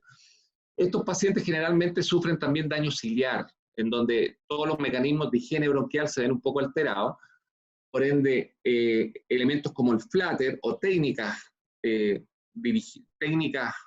nosotros enseñamos técnicas a estos pacientes del manejo de secreciones mediante expiraciones lentas, prolongadas, y seamos capaces de educar al paciente, también van a ser necesarias. Válvulas IMT, como la que pueden ver acá, que nos permite seguir, una vez dado de alta, manera ambulatoria, trabajar la potencia y la fuerza diafragmática para poder ir mejorando las presiones inspiratorias que generan estos pacientes. Recuerden que uno de los grandes problemas para el destete del ventilador en estos sobrevivientes COVID es justamente el cambio histológico que sufre el diafragma, perdiendo esta capacidad de generar tensión. Por ende, fortalecer el diafragma fundamental, y la válvula IMT es una herramienta que da bastante buenos resultados y nos permite dosificar, tal como ustedes dosifican su press banca para los que van al gimnasio y trabajan a un 70 o un 80% de su RM. Con la válvula IMT también podemos dosificar en centímetros de agua la presión inspiratoria que el paciente tiene que vencer para poder generar la inspiración. Y nosotros vamos dosificando bajo el mismo concepto. Bueno, y bandas elásticas, pesa y todo lo que ustedes quieran. Cuando nosotros valoramos a los pacientes, con esto estamos terminando ya, un minutito, es importante determinar cuáles son los aspectos que incluye la clasificación internacional de funcionalidad. Si nosotros en primera instancia, como profesionales de la salud, nos aborcamos a los dos primeros aspectos, que es el deterioro a nivel de estructura y de función, vamos a ver pacientes que tienen alteración a nivel del parénquima pulmonar, alteraciones a nivel de la membrana alveolo-capilar y las fibras musculares, lo que estábamos hablando, no solo diafragmática, sino que musculoesquelética. A nivel de la función está alterado el intercambio gaseoso, hay disminución del volumen de oxígeno, disminución de la capacidad contráctil muscular, disminución de la masa muscular, hay una sarcopenia bastante marcada, que va relacionada también con un tema nutricional, ya pobre reclutamiento de fibras musculares, hay un deterioro desde el punto de vista de la activación neuromuscular.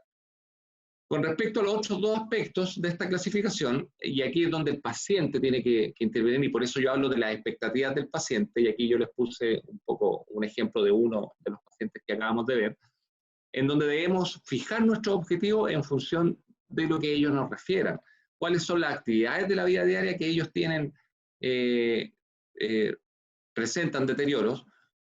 Cosas tan simples como lavar platos, ayudar en la casa, ¿ya? Y cuáles son las restricciones principales que el paciente siente considerando su nivel de participación. Y generalmente estos pacientes que están todavía en una etapa temprana, joven de la vida, el tema laboral es una de las cosas que más les dificulta. Para terminar, chiquillos, siempre cuando intervengan estos pacientes post-COVID, véalo desde el punto de vista, mientras no aparezca evidencia o no aparezcan consensos concretos con respecto a esto, apliquen el sentido común y sigan estos principios. Tiene que haber un plan individualizado, que es un poco lo que vimos en el consenso inicial. Tienen que centrarse en los síntomas que el paciente presenta para ver cuál va a ser el objetivo de tratamiento. Tienen que buscar la forma de generar una monitorización continua. Si no tenemos acceso a oxímetro de pulso, no tenemos acceso a monitorizar la frecuencia cardíaca porque estamos trabajando en telerehabilitación, por ejemplo, sí podemos usar escalas subjetivas de fatiga, la escala de Borg, por ejemplo. ¿Ya? Educar al paciente es fundamental y obviamente la valoración permanente para poder determinar si ustedes cumplen con sus objetivos de tratamiento y determinar si el paciente logra el grado de mejoría que nosotros queremos establecer. Muchas gracias. Muchas gracias. Gracias. Excelente su presentación, se lo agradecemos mucho por compartir su visión, su experiencia y bueno, todo lo que nos acaba de presentar, que claramente nos deja el presente de que hay que ir adaptándose, basándose en toda la literatura que encontremos también, muy importante. Así que bueno, le agradecemos nuevamente y continuamos con la siguiente exposición. A continuación vamos a estar en la presencia de Alejandra Díaz, kinesióloga magíster en actividad física y salud, kinesióloga en el Centro de Salud Deportiva de la Clínica Santa María. Bienvenida, Alejandra. Bueno, primero agradecerles por la invitación, al igual que todos los colegas y todos los que han presentado el día de hoy. Súper contenta de poder participar en esta jornada y poder entregar un poco de, más que conocimientos, entregar qué es lo que se está haciendo hoy en día desde el punto de vista de rehabilitación, que para todos se nos ha hecho como súper difícil el tema de rehabilitar hoy en día porque, bueno, el tema de pandemia ha sido principalmente uno de los factores más importantes que hemos tenido con respecto al poder seguir rehabilitando a nuestros pacientes, y hoy en día se nos suma esta nueva pandemia y poder rehabilitar a estos nuevos pacientes que presentan finalmente nuevas patologías y nuevas alteraciones musculoesqueléticas, que eso también nos hace tener que empezar finalmente a buscar nuevas herramientas y para poder rehabilitarlos. Así que muchas gracias por la invitación. Bueno, la jornada que habla de rehabilitación musculoesquelética, finalmente, yo trabajo en el área deportiva de la Clínica Santa María, y nosotros ahí la verdad que lo que hacemos principalmente, más que hacer rehabilitaciones y todo eso, es enfocarnos al enfoque de evaluaciones para poder finalmente rehabilitar a todos estos pacientes, ¿ya? Hoy día la pandemia nos ha traído bastante desadaptaciones finalmente, que es lo que estamos viviendo hoy día con todas las personas que sufren de COVID o que han estado en presencia de esta pandemia. Finalmente, lo que estamos sufriendo hoy en día son pérdidas de adaptaciones fisiológicas y morfológicas que van a ir a comprometer estructuras tanto como musculoesqueléticas, cardiorrespiratorias y metabólicas, que finalmente van a estar dadas en presencia de un cese parcial, que puede haber sido por haber tenido COVID, ¿ya? O completamente por este cese de actividad física, que puede haber sido porque tuvo COVID y estuvo internado en una unidad crítica, ¿ya?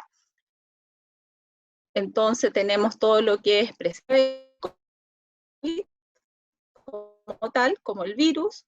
Tenemos la pandemia, ha generado desadaptaciones a nivel musculoesquelética, cardiorrespiratoria y metabólica, no solo en personas que han presentado COVID, sino que personas que también han generado un tema de estar en sus casas, de un encierro, que también nos ha generado finalmente esta segunda pandemia.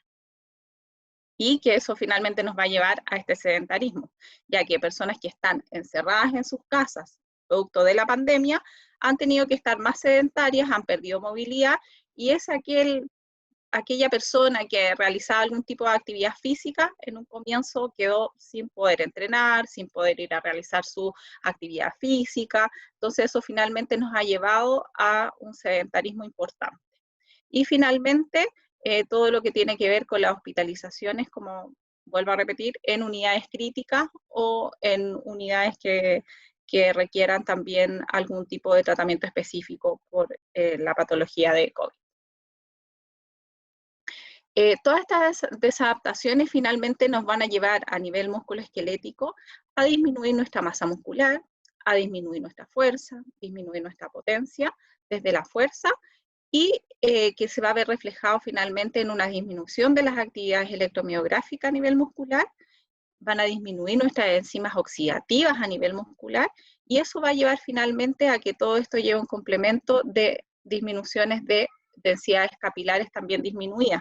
Por lo tanto, si nosotros vemos desde el punto de vista muscular, tenemos altas alteraciones en las cuales tenemos que después considerar para poder después generar un tratamiento de rehabilitación. Con respecto a las desadaptaciones a nivel cardiorrespiratoria, también vamos a tener una disminución del volumen expulsivo a nivel cardíaco, que eso nos va a llevar finalmente a una disminución de nuestro consumo de oxígeno máximo, va a disminuir nuestra capacidad oxidativa de nuestras células, nos va a aumentar nuestra frecuencia cardíaca en reposo, la cual se va a ver reflejada también en un aumento de nuestra presión arterial y una disminución de nuestra diferencia arterioalveolar. Desde el punto de vista metabólico, vamos a ver que nuestro RQ, nuestro cociente, se va a ver aumentado, lo cual va a generar finalmente un metabolismo mucho más lento, ¿ya? Vamos a tener alteraciones adrenérgicas, vamos a tener alteraciones a nivel de nuestro lactato sanguíneo, ¿ya? Vamos a tener alteraciones también a nivel del glucógeno, y nuestros umbrales lácticos también se van a ver alterados. Nosotros podríamos decir, sí, ok, a nivel metabólico podríamos hablar que son más adaptaciones que tienen que ver, por ejemplo, a nivel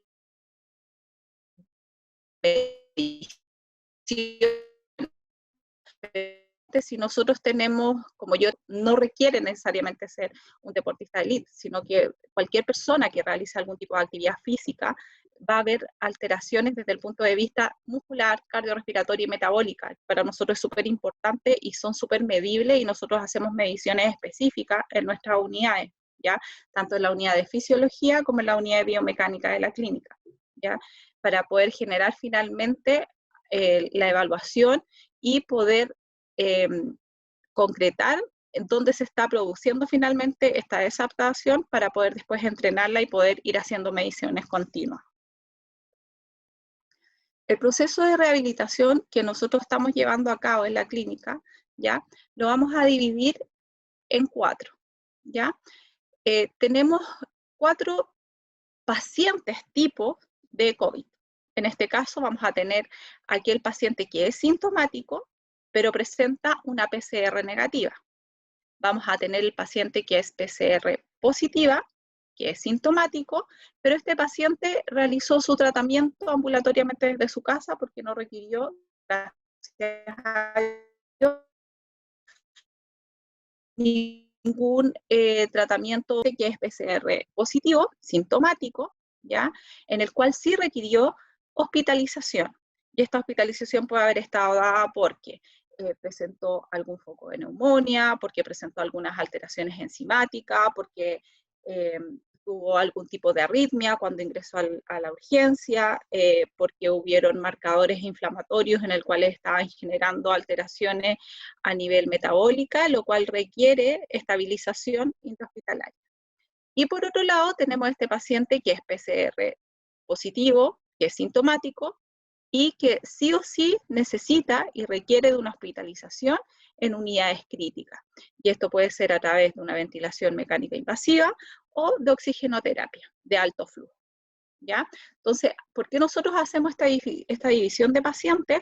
Porque finalmente cada uno de ellos va a presentar procesos inflamatorios distintos y respuestas enzimáticas distintas.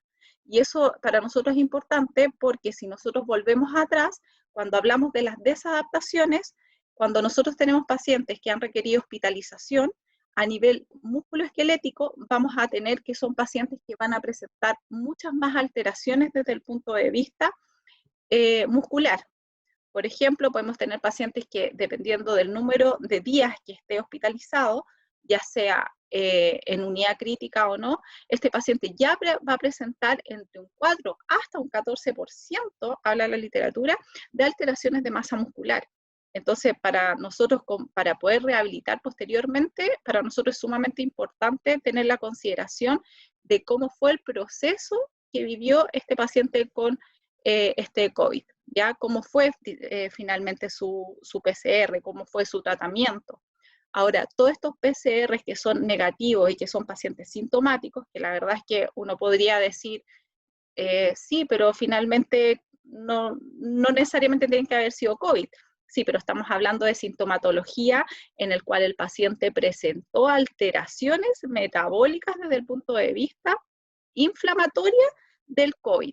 Entonces, si bien nos entregan una PCR negativa, pero sí o sí nos van a entregar también alteraciones desde el punto de vista musculoesquelético, sobre todo porque van a ser pacientes que, si bien van a ir a su casa, pero el malestar físico y el proceso inflamatorio que están viviendo igual va a generar finalmente alteraciones enzimáticas a nivel muscular. Entonces igual finalmente nos va a generar procesos inflamatorios y daños que después sí o sí igual vamos a tener que rehabilitar. Entonces son estos famosos pacientes que les llaman los falsos positivos. Entonces, ¿dónde quedan? ¿Se rehabilitan como un COVID positivo? ¿Se rehabilitan como una persona normal? Siempre hay que tener como en consideración de que pueden haber sido pacientes COVID positivos, ¿ya? Y que van a presentar de igual forma alteraciones a nivel muscular y cardiometabólico y todo eso. O sea, siempre hay que tenerlo como alerta, como una bandera ahí alertándonos finalmente de que esos pacientes igual nos pueden presentar alguna alteración dentro del plan de entrenamiento o de rehabilitación en el caso de que sea necesario. Nosotros vamos a generar o generamos en este momento en la clínica un plan que considera finalmente la parte aeróbica, ¿ya? Que esta parte aeróbica está considerada con evaluaciones desde el punto de vista de consumos de oxígeno máximo, ¿ya? Que son pruebas que son directas, ¿ya? Entonces nosotros sí o sí las realizamos en el centro. Podemos realizar también ya algo más indirecto, que podría ser un test de marcha, ya para poder ver cómo se comporta finalmente la función aeróbica de nuestro paciente, y ahí obviamente nosotros vamos a tener todo un equipo con el que trabajamos, que es todo un equipo interdisciplinario, desde cardiólogo, tenemos traumatólogos, tenemos deportólogos, ¿ya? Estamos nosotros los kinesiólogos, y dentro del área de kinésica está el área biomecánica, el área de fisiología. Entonces ahí nosotros hacemos pruebas dependiendo de la necesidad del entrenamiento que vamos a necesitar en cada uno de nuestros pacientes, ¿ya?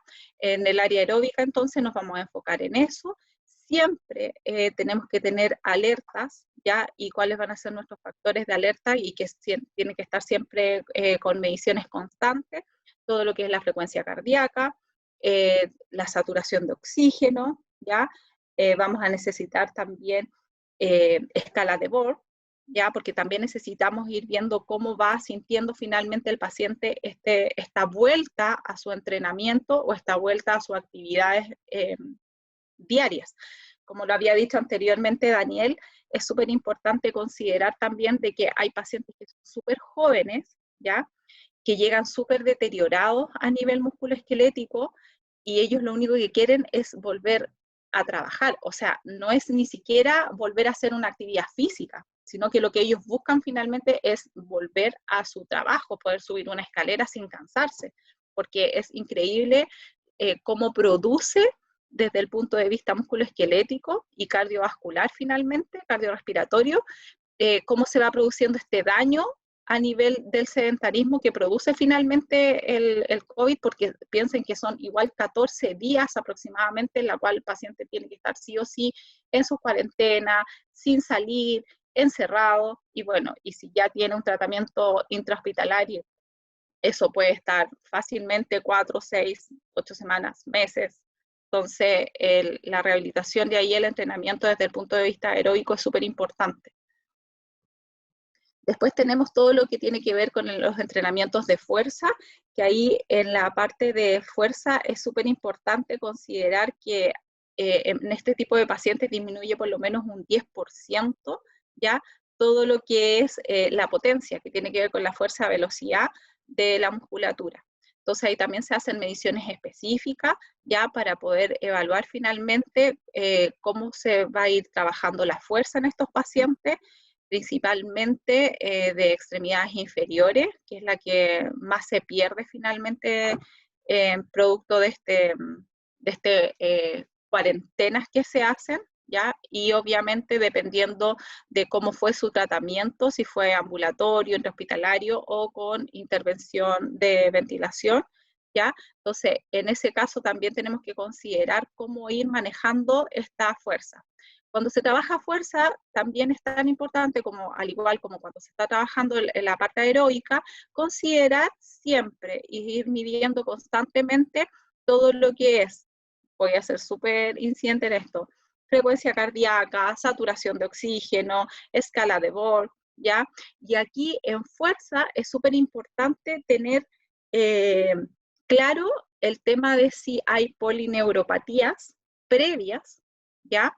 Hay que considerar también si es que, por ejemplo, hay DOMS, ¿ya? También tenemos que considerarlos para poder trabajar. Y finalmente tenemos que ver cómo se produce algo súper básico, cómo se produce la bipedestación de estos pacientes, ¿ya? Entonces, en fuerza, al igual que en aeróbico, tenemos también ahí nuestras alertas que tenemos que ir midiendo. Ahora nosotros cuando realizamos este tipo de entrenamiento, ¿ya? El ideal es ir haciendo reevaluaciones. Entonces uno podría decir, sí, pero ya tú los entrenas y cómo vamos a ir viendo esta progresión. Finalmente se hacen 10 sesiones de este entrenamiento y cada 6 más o menos se va haciendo una reevaluación. Pero en cada sesión es súper importante ir considerando los factores medibles que fueron los que nombré anteriormente para poder finalmente generar alertas o no generar daño, porque así como también podemos entrenarlos, también podemos generar algún tipo de daño a nivel muscular, porque el paciente tiene a veces tantas ganas de querer volver a hacer algún tipo de actividad que finalmente, en vez de ayudarlo, muchas veces lo podemos perjudicar. Entonces, ahí hay hartos parámetros que siempre tenemos que estar midiendo. El equilibrio a nivel estático y dinámico también es importante y también se evalúa a través del entrenamiento, ¿ya? Y también se entrena, ¿ya? También, hay que producir finalmente un entrenamiento y este se hace a través del test belt, ¿ya? Y es súper importante también saber en qué condiciones se encuentra nuestro paciente desde el punto de vista del equilibrio, ya que cuando hay pérdidas de fuerza y hay pérdidas del sistema aeróbico, ¿ya? Claramente nuestro equilibrio también y nuestro riesgo de caída también puede aumentar. Entonces son pacientes que también tenemos que estar ahí alertando y colocar obviamente una bandera, colocar ahí como más alerta, sobre todo si son pacientes que ya tienen alguna alteración del equilibrio y tenemos mayor riesgo de caída. O sea, son pacientes que sí o sí tenemos que trabajar uno a uno para poder finalmente ir evaluando y ir viendo que este equilibrio estático y dinámico también vaya evolucionando a medida que vamos trabajando los otros aspectos. Y por último, también se hace una evaluación de las actividades de la vida diaria, que también son súper importantes, porque pensemos de que son pacientes que, independiente de que el tipo de tratamiento que ellos hayan tenido, ¿ya? Son pacientes que vienen con una carga emocional súper importante, o sea, son pacientes que tenemos que considerar todo su entorno. Todo su entorno. Siempre el paciente no es por sí solo una lesión, no es por sí solo una rehabilitación, el paciente es todo un entorno. Entonces, para nosotros es súper importante también tener un contexto de las evaluaciones de la actividad de la vida diaria de nuestro paciente. Y eso se hace, si bien se entrega el día al cuestionario, de poder entregarlo el mismo día que se hace esta actividad, ¿ya? Entonces, para que él ya lo traiga como listo desde casa y nosotros podamos ver con qué entorno tenemos a nuestro paciente, cuál es su su red de apoyo, porque también eso es súper importante, tener una red de apoyo desde el punto de vista de la rehabilitación y sobre todo si vamos a generar planes de entrenamiento. Ya si nosotros no logramos tener un buen entorno de rehabilitación en nuestros pacientes, claramente a veces tenemos fracasos desde el punto de vista del entrenamiento. ¿Con qué quiero que nos quedemos en esta charla? Ya finalmente desde el punto de vista de que nos tenemos que vacunar, porque el ejercicio, si bien es súper importante y es más que importante, ya hay estudios que han demostrado que la actividad física, ya en personas que son activas, realiza finalmente un factor protector desde el punto de vista de la inmunidad, pero finalmente el ejercicio por sí solo no va a generar o no va a inhibir que haya una unión del virus SARS-CoV, ¿ya? A toda la cascada inflamatoria que se produce finalmente producto de este virus. Entonces, sí o sí, necesitamos la vacunación y necesitamos que se vacunen, que hagan actividad física, porque eso finalmente nos va a llevar a que tengamos una menor prevalencia de nuestro virus, que es lo que nosotros queremos, ¿ya? Entonces es súper importante mantener la educación de los pacientes en actividad física. Eso. Muchas gracias por la presentación, de verdad fue muy clara. No sé si hay alguna pregunta, por favor, que la dejen en el chat, pero estamos muy contentos de haber contado con su presentación, de verdad. Bueno, y como tenemos un poquito de tiempo, voy a aprovechar que acaban de poner una pregunta, y la pregunta dice, Scarlett Alegría pregunta, ¿cuáles son los parámetros más esenciales a considerar para no perjudicar al paciente con el entrenamiento? Ahí, por favor. Bueno, los parámetros súper esenciales, que bueno, son los que siempre tenemos que estar haciendo la medición, que fueron los que nombramos, que es la frecuencia cardíaca, ¿ya? Idealmente siempre, cuando nosotros iniciamos un plan de rehabilitación musculoesquelética, nosotros por lo general, dependiendo de cómo haya sido el tipo de tratamiento de este paciente, ya me refiero a cómo haya sido el tipo del proceso en sí, si fue, por ejemplo, con hospitalización o sin hospitalización, si requirió o no requirió oxígeno, en base a eso nosotros vamos haciendo, por ejemplo, la evaluación desde el punto de vista del parámetro. ¿A qué me refiero con esto? Que como se hace una evaluación previa de consumo de oxígeno, en base a eso nosotros vamos trabajando. Entonces son pacientes que se están monitorizando constantemente, más o menos entre el 60% de ese consumo de oxígeno. Y ahí la escala de Borg también nos va a ir ayudando para nosotros poder ir aumentando intensidades y para poder ir aumentando e ir cambiando también el plan de entrenamiento. Pero en la medición en sí, tiene que sí o sí estar considerada la frecuencia cardíaca, la saturación de oxígeno y la escala de Borg siempre, independiente de que nosotros hayamos hecho una planificación, hayamos hecho evaluaciones previas, siempre en la sesión se hace igual una reevaluación constante. Muchas gracias por la respuesta. Y no sé si nos podría dar una pequeña respuesta a la siguiente pregunta. Dice, ¿qué piensa sobre el entrenamiento multicomponente para secuelados COVID? Yo creo que, a ver, yo creo que Daniel lo dejó súper claro con el tema de cómo se hace desde el punto de vista intrahospitalario. Nosotros trabajamos más desde el punto de vista ambulatorio, ¿ya? A estos pacientes. Ellos desde el día 1 están haciendo rehabilitación y yo creo que ese trabajo es súper importante y hay que seguir haciéndolo. Yo creo que si todas las unidades, yo sé que no en todos lados, no en todas las unidades críticas, no en todos los hospitales se tiene, en este caso, como el personal adecuado para hacerlo, más que el personal adecuado, la gente, el número de personas que lo puedan hacer. Pero claramente, mientras antes empecemos a movilizar y podamos complementar todos los grupos, ¿ya? De que se produce la desadaptación finalmente que produce este virus, yo creo que sería súper importante poder implementar en todo el tema de las adaptaciones metabólicas, respiratorias, cardíacas, musculares, que sea todo en sí y lo antes posible. Mientras antes, yo creo que es súper importante. Ok, muchas gracias por las respuestas, por su exposición. Y bueno, con esta excelente presentación damos finalizada la jornada seminario de kinesiología COVID-19, desafíos de la rehabilitación.